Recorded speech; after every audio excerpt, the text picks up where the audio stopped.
Welcome to the kitchen, where today we are keeping it kid-friendly and making a super easy pasta, butter, cheese, and noodles. Stay tuned. So I've got a cup of pasta.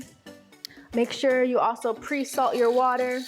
This is gonna give your pasta some flavor. And so we're just gonna let this boil for about 7 to 10 minutes. Keep a little bit of your pasta water because there's starch. And so what that starch is gonna do is it's gonna help thicken up your pasta sauce. Go ahead and add a little bit of butter. Don't go crazy with your butter. Keep in mind you still want it to be a little healthy for the kids. You know what I mean? Now I use non-salted butter. So I'm gonna add some salt and pepper. Some salt, some pepper.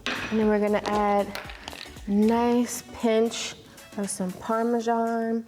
Little goes a long way. I'd rather have too little to start off with than entirely too much. And if you need to put it back on the stove to let it thicken up a little bit, do so. Now it's blended with that pasta water. Now no, this isn't gonna be a cream sauce. This isn't gonna be a red sauce. It's butter, it's pasta water, it's salt and pepper and some cheese. How's the taste? All right.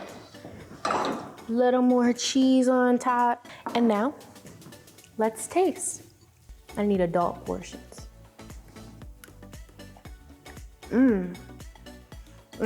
It's simple, but it's satisfying. Salt, pepper, butter, cheese. It's so good, it's so simple. Most of us have these basic ingredients in our home. If you feel like you don't have anything in the house to cook, see if you have these 4 basic ingredients. So easy to make, not only just for the kids, but for the whole family. From my kitchen to yours, butter noodle pasta with a little bit of cheese. Have a good one.